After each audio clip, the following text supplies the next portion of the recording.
क्या आपका वोट जफर इकबाल मनाज साहब को होगा? क्योंकि आपने भी कहा था कि एहसान का बदला एहसान, और भारतीय जनता पार्टी ने अगर जफर इकबाल मनाज साहब को वोट और सपोर्ट करने के लिए कहा है, तो क्या आप वो एहसान उतारेंगे? देखिए, मैं आपको कहूं दैंग साहब, साहिब साज को लाजिम है कि वो गाफल ना रहे। गाहे गाहे गलत आंख से भी होता है सरोश। जो आंखें खुली रखते हैं, कान अपने सुनने की सलाहियत रखते हैं, दिमाग को इस्तेमाल करते हैं, वो बातों को समझते हैं। देखिए, हमने कभी ये नहीं सोचा था कि इस तरीके से हमें किसी प्रॉक्सी कैंडिडेट के लिए बीजेपी कहेगी।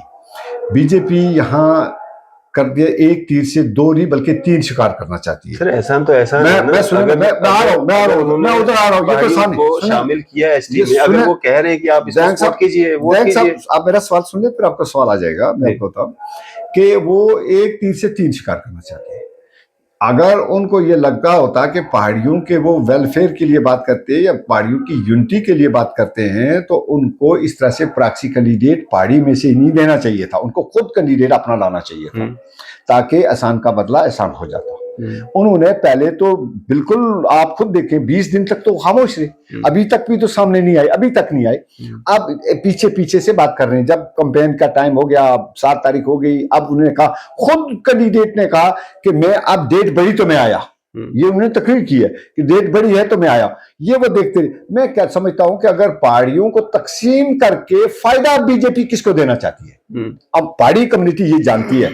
मैं इसीलिए कहा ना कि साहिब साज को लाजिम है कि वो गाफल ना रहे। हम बीजेपी के आसान के बदले आसान के कारबंद हैं, हम उससे बाहर नहीं हैं।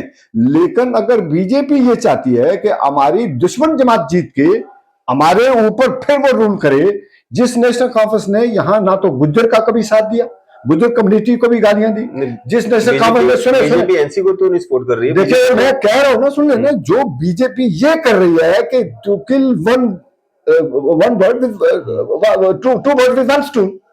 अब बताओ, वो अगर से पहाड़ी कम्युनिटी से कैंडिडेट खड़ा करके फ्रेगमेंटेशन करना चाहती है वोट्स की, तो फायदा किसको होगा? डायरेक्ट में तो हम पीडीपी और एमसी है, तीसरा तो कोई है नहीं। जितने वोट वो तोड़ना चाहते हैं किसके, चाहे वो कोई भी लीडर उनका बात करता हो बीजेपी का, जिसका आपने नाम लिए, मैं तो नहीं किसी का नाम लूंगा इस तरह से, लेकिन उनकी सोच में आना चाहिए ये बात कि आप जो ये कह रहे हैं, ये फायदा किसको होना है? फायदा होना है नेशनल कॉन्फ्रेंस को। जितने वोट ये टूटेंगे, खुदा न खास्ता कल 10-20 हजार की ही लीड कंपेयर हो जाती है, तो फिर वो वोट जो हमारा तकसीम करना, बीजेपी क्या चाहती है? बीजेपी अगर पहाड़ियों की सिंसियर है, पहाड़ियों की हमदर्द है, तो वो लीडर जो बीजेपी में है, वो अगर पहाड़ी कौम के सिंसियर है, क्या वो उस जमात को सपोर्ट करेंगे जो जमात हमें तकसीम करती रही? या उस जमात को सपोर्ट करेंगे जिसने पार्लियामेंट में हमारी मुखालफत की? उस जमात को सपोर्ट करेंगे जिस जमात के लीडर ने, अपनी पार्टी के लीडर ने हमारे खिलाफ कहा कि अगर आप गुजरों को भी रिजर्वेशन दोगे तो पहाड़ियों को भी दो, हमें जाहिर दो, यानी बाकी कम्युनिटीज के लिए। सर बीजेपी ये कहा अपनी पार्टी, एनसी पीडीपी कांग्रेस को छोड़ के जिस मर्जी जमात को, हाँ, तो फिर इसी अपनी के लिए तो नहीं ना कहा था उन्होंने, कहा जिस मर्जी को दो, जिस मर्जी में दो। अब यहाँ पर और पार्टी भी है, उसमें तो फिर आजाद की पार्टी के भी कैंडिडेट है। ये बात तो नहीं ना कही लीडरशिप ने बीजेपी। दूसरा, ये कभी किसी लीडर ने हमारे ने कहा ही नहीं था। हमने एहसान का बदला एहसान बीजेपी के लिए कहा था। हमने एहसान का बदला एहसान अपने ऊपर, अपने ऊपर कलाड़ी मारने के लिए नहीं कहा था। नहीं, अगर हमारे ऊपर, आपके कहने का मतलब है अगर भारतीय जनता पार्टी से कैंडिडेट होता तो आपका वोट भारतीय जनता पार्टी को होता, आपका वोट भारतीय जनता पार्टी को होता। मैं तो एक जमात में हूँ। देखिए, मैं तब भी कहता था ये बात, आज भी सर, तब भी आपने कहा है कि एहसान का बदला एहसान का बदला, मैं ये बिल्कुल आज भी भारतीय जनता पार्टी आज भी कहता हूँ कि अगर बीजेपी का कैंडिडेट होता तो पहाड़ी कम्युनिटी, आपका वोट भारतीय जनता पार्टी के कैंडिडेट को होता। बिल्कुल होता। किसको? आपका वोट। मेरा वोट ना होता, लेकिन पूरे कबीले खुद का वोट मेरा ना होता। मैं किसी बात बाद में करेंगे सर, आपका खुद मेरा ना होता। मैं ये कहता हूँ कि कबीले पर आसान होता। कबीले में आप भी तो हैं, हम चुप रहते, कबीले में आप चुप रहते। देखिए, मैं चुप रहता, अपना वोट में किस कहां डालता, लेकिन मैं खामोश रहता, मेरी जबान थी। मैं ये कहता कि मैं अपनी मर्जी से कहां देता कहां नहीं देता, ये मैं अभी आपको या ना ये कह सकता हूं कि मैं किसको देता। भारतीय जनता पार्टी मेरा ये था कि मैं खामोश रहता।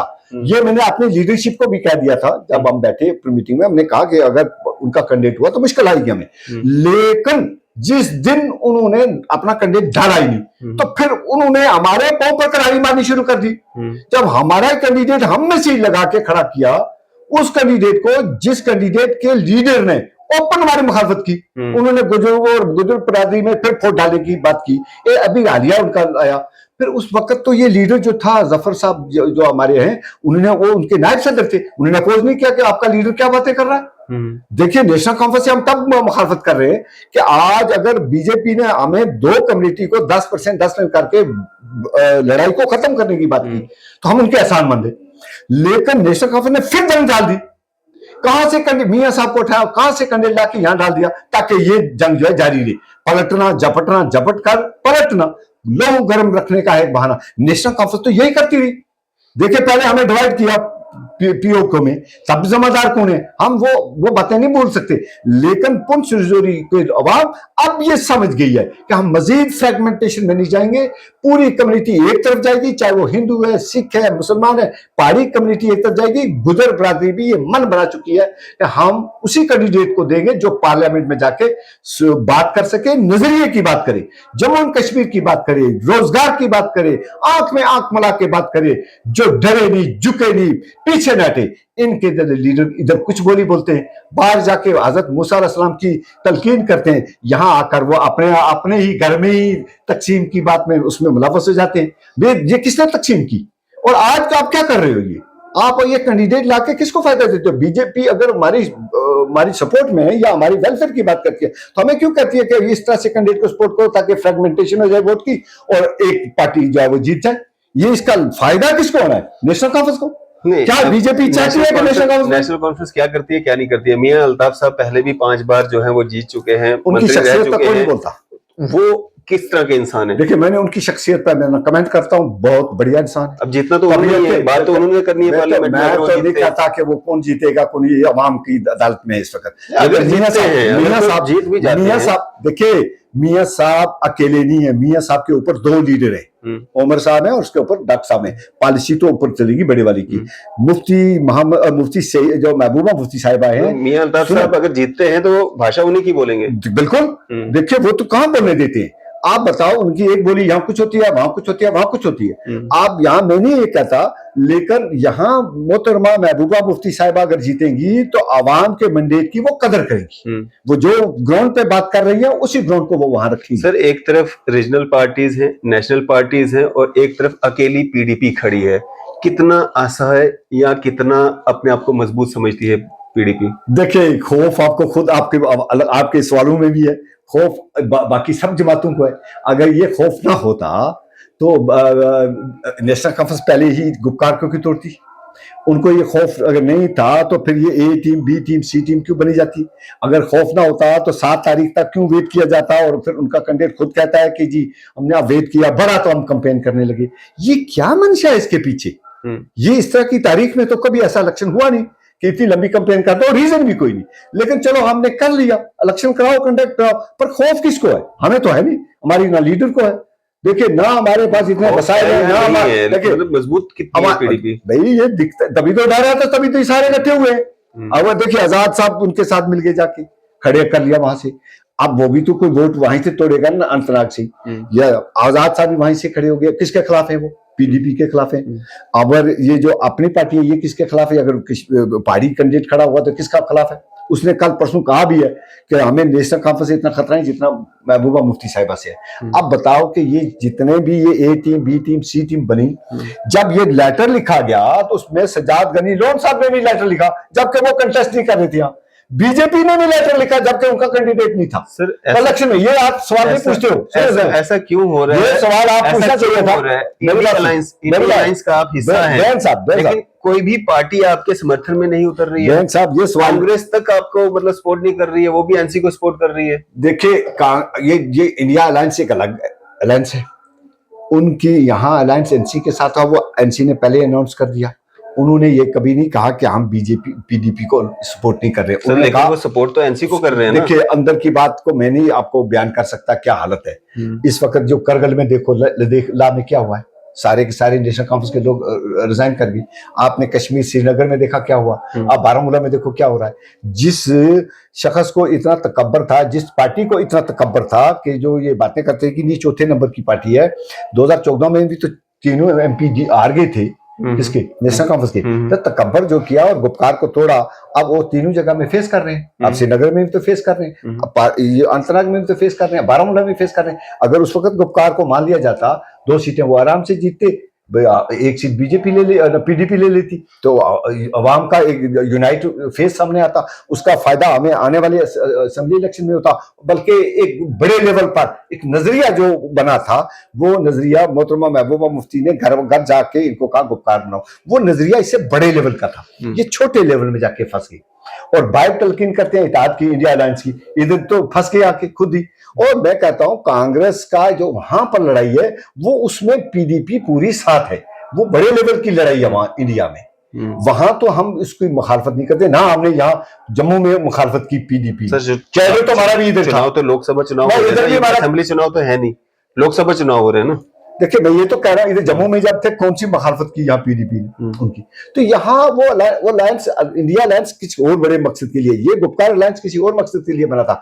गुपकार का अलायंस तोड़ा किसने, यहाँ अवाम देखना चाहती है उस बात को। फिर पीडीपी अकेली और सारी जमातें उसके खिलाफ, बिल्कुल। ये इसलिए कि अगर खौफ ना होता तो ये सारे इतने इकट्ठे क्यों होते, खौफ ना होता तो ये 7 से आगे डेट क्यों जाती, खौफ ना होता तो ये सब के सब इकट्ठे होके एक मोदी क्यों बोलते हैं। आज बीजेपी भी वही कहती है, अब हम में से बंदा खड़ा करके हमसे एहसान का बदला एहसान मांग रही है और हमें नुकसान दे रही है, हमारे पांव पर हमारी तलाड़ी मार रही है। वो कहती है कि नहीं जी, आप अपने बंदे को वोट दे दो पहाड़ी कम्युनिटी का, लेकर दो किसका, एहसान के बदले एहसान का, और फायदा किसको दो, नेशनल कॉन्फ्रेंस को। जिस नेशनल कॉन्फ्रेंस ने हमें दोनों कम्युनिटीज को डिवाइड करके रखा, गुजर को भी और पहाड़ी को भी। सर ये आपको तब क्यों नहीं याद आता जब अलायंस में जाते हैं, तब तो आपको सारी पार्टियां अच्छी लगती हैं। वो अलायंस देखिए, वो अलायंस ना वो अलायंस ये था कि 5 अगस्त के बाद सबकी जरूरत आ गई थी, ये एक अकेले की नहीं थी कि पीडीपी की जरूरत थी। वहां तो उस वक्त जरूरत तो पूरे अलायंस की थी, जो कश्मीर के इस जम्मू एंड कश्मीर की पार्टियां कामयाब नहीं हुआ, तो तोड़ा किसने, उसका मुर्द इल्जाम कौन है, पीडीपी तो नहीं है ना। पीडीपी बताओ किस तरह से मुर्द इल्जाम है, देखिए अकेली तो पीडीपी पड़ रही है ना, तो पड़ गई ना, आप उसका मुकाबला हम कर रहे हैं ना। अगर हमें पीडीपी को अकेला किया, नेशनल कॉन्फ्रेंस ने अलग किया, तो नेशनल कॉन्फ्रेंस तो फेस कर रही है, आज ये अवाम की ताकत पे फैसला होना। पहाड़ी कबीले का जो काज था, एसटी जो के लिए लड़ रहे थे, उनमें जो लीड कर रहे थे मुश्ताक बुखारी साहब, जो कि भारतीय जनता पार्टी के एक सीनियर नेता हैं, उन्होंने नेशनल कॉन्फ्रेंस तक को छोड़ दिया, जिसमें उन्होंने मतलब वो मंत्री रहे, एमएलए रहे, और पहाड़ी कबीले की लड़ाई जो है उन्होंने लड़ी। उनका एक इंटरव्यू मैंने किया था, उनसे मैंने पूछा था कि नेशनल कॉन्फ्रेंस या महबूबा मुफ्ती, लोग किस ओर जाएंगे, तो उन्होंने कहा था कि नेशनल कॉन्फ्रेंस से अच्छा है महबूबा मुफ्ती को वोट करना। हालांकि वो दूसरे तीसरे दिन उनके बेटे या वो खुद भी मतलब मुकर गए थे उस बात से, लेकिन उन्होंने कहा था उस समय कि महबूबा मुफ्ती को वोट करना चाहिए। कैसे देखते हैं? देखिए ये सवाल फिर दोबारा बखारी साहब से ही पूछते, लेकिन मैंने उनका जो इंटरव्यू आज तक का देखा है, अभी तक तो उन्होंने उससे अपने इंटरव्यू से वो मुकरे नहीं है। किसी दूसरे ने, बेटे ने या किसी और ने दिया तो उसकी अपनी विल हो सकती है, लेकिन बुखारी साहब ने जो बयान दिया था वो उसने ये कंपेयर करके बात की थी, वो दूरअंदेशी से बयान था और उनका अकाक पर मबनी था। जब कोई आदमी हकीकत को देखकर बयान दे तो उसकी दूर रस नताइज होते हैं। जब उन्होंने ये देखा कि कौन इस वक्त बेटर कैंडिडेट है इस फील्ड में, जब आज फील्ड हुए जितने कैंडिडेट, उनमें से सबसे बेहतर उनको लगा कि मोहतरमा महबूबा मुफ्ती ही बेहतर है, तो उन्होंने कहा, वो तो आज तक कायम है उस पर। अब अगर ये आप कहें कि उसके बयान को आप दोबारा जाके पूछ लें उनसे कि क्या कहना चाहते हैं वो, लेकिन मैं तो ये इतना समझता हूँ कि उनके बयान जो दिया गया था वो हकीकत पर मबनी। उस पे उमर अब्दुल्ला साहब का भी स्टेटमेंट आया, बाकी लोगों का, उससे पीडीपी को कितना फायदा हुआ या बीजेपी को कितना नुकसान हुआ? उमर साहब दे या कोई और साहब दे, देखिए वो खुद बता सकते हैं कैसा दिया। मैं समझता हूँ फायदा या नुकसान की बात नहीं होती, एक नजरिए की बात है, एक हकीकत की बात है। उन्होंने एक नजरिया और एक हकीकत की बात की। आप देखिए ना, जिस तरह उन्होंने निशानदेही की थी, तो वहां दस्तखत तो हैं हमारे खिलाफ। हम किसी कम्युनिटी के खिलाफ, हम में से किसी ने कभी दस्तखत नहीं किए कि किसी का हटाओ, कम करो या ना दो इनको। हमारे खिलाफ तो बड़े बड़े लीडरों ने दस्तखत किए हुए, और ओपन किए हुए। अब वो छोटे छोटे लड़के जो पैदल भी चलते थे तो वो तो किसी की ईमा पर ही चलते थे। तो फिर आप देखिए ना, कई कंपेन बड़ी लेवल की है। आप मियाँ साहब का इतना बड़ा चेहरा है कि मैं उनके खिलाफ ना कभी बोलता हूँ ना बोलना मैंने चाहता भी हूँ, इसलिए कि उनको जबरदस्ती नेशनल कॉन्फ्रेंस ने लाया। और इसलिए लाया कि नेशनल कॉन्फ्रेंस यहाँ कमजोर पड़ गई थी और किसी कैंडिडेट को ला नहीं सकती थी। अगर इन्होंने अपनी कारकर्दगी के बेस पर लाया होता तो जस्टिस मसूदी को रिपीट करते। इनको पता था कि हमने 5 अगस्त के बाद कुछ नहीं किया, इसीलिए डॉक्टर साहब भी नहीं लड़ रहे, इसीलिए उमर साहब वहां बारामूला में चले गए। अब उन्होंने रिपीट किया। अब मियाँ साहब को उनकी एक शख्सियत के आड़ में आके गुजर कम्युनिटी को एक तरफा करके वो मांग रहे वोट एक कम्युनिटी का, कम्युनिटी बेस में, कास्ट के बेस पे। हम वो बात नहीं कहते, हम कहते हैं सबका साथ चाहिए। हमें चाहिए गुजर, पहाड़ी, हिंदू, मुसलमान सबका वोट चाहिए, कश्मीरी का सबका वोट चाहिए। और मोहतरमा महबूबा मुफ्ती तो कभी किसी के खिलाफ कहती भी नहीं। वो कहती कि आप वोट मुझे दो मेरे नजरिए, मेरे नजरियात, मेरी मैनिफेस्टो और मेरी अप्रोच के मुताबिक। उसमें तो सबको हम मांगते हैं, हम तो किसी एक कम्युनिटी की तरफ से तो मांगते नहीं। वो वहाँ की लीडर हैं, वो वहाँ से कैंडिडेट हैं, वो वहाँ की बाशिंदा है। इससे पहले भी हमारे एमपी रहते रहे रजौरी पुंछ की। 10 करोड़ एक साल का आता है और 50 करोड़ इनके 10 साल में आ गया। कोई एक उठा के तो मेरे एमपी जैसे पहले थे बीजेपी को बता दें 1 करोड़ या 50 लाख भी इस हमारे इलाके में दिया हो। अब ये हो गया कि हमारे इलाके को उन्होंने तंग करने के लिए उधर लगाया। लेकिन अब ये लोगों को समझ आ गई कि अगर हम किसी लीडर के पीछे चलेंगे वो लीडर डायरेक्ट आके वापस हमें अपना हिस्सा भी देगा। अब हमारे जो जितना हमारा प्रोपोर्शनल हिस्सा है और दूसरा हमारी आवाज भी बनेगा। इस वक्त ये बिजली, पानी, सड़क से ऊपर उठकर हमें एक नजरिए की बात करनी है। नजरिया क्या है? जो खोया हुआ वकार है उसे वापस कर लाने की बात है। हम नहीं चाहते कि आइन की हदूद के अंदर अंदर जिस तरह बाकी रियासतों को स्पेशल मिले हुए जो हमारा खोया हुआ वकार है वो वापस लाने के लिए नेशनल कॉन्फ्रेंस के 3 एमपी फेल रहे हैं, इंक्लूडिंग डॉक्टर फारूक साहब भी फेल रहे हैं उसमें। हम वो 2 बोली बोलते हैं, उधर एक बोलते हैं, उधर दूसरी, इधर तीसरी। हम चाहते हैं कि इस वक्त नेशनल कॉन्फ्रेंस टोटल फेलियर रही। कश्मीर का को इस वक्त बेयार और मददगार कश्मीरी कौम पूरी की पूरी जो है वो महसूस करती है। मोहतरमा महबूबा मुफ्ती अगर जीत कर जाएंगी तो वो खालिस्तान अनंतनाग, रजौरी, पुंछ की आवाज नहीं बनेगी, वो जम्मू एंड कश्मीर की आवाम की आवाज बनेगी, बल्कि वो पूरे मुल्क की आवाम की और माइनॉरिटी की आवाज बनेगी और इंटरनेशनल लेवल पर उनकी बात मानी जाएगी। अब ये इलेक्शन को 5 अगस्त से पहले वाले इलेक्शन नहीं है, ये 5 अगस्त 2019 के बाद के इलेक्शन है।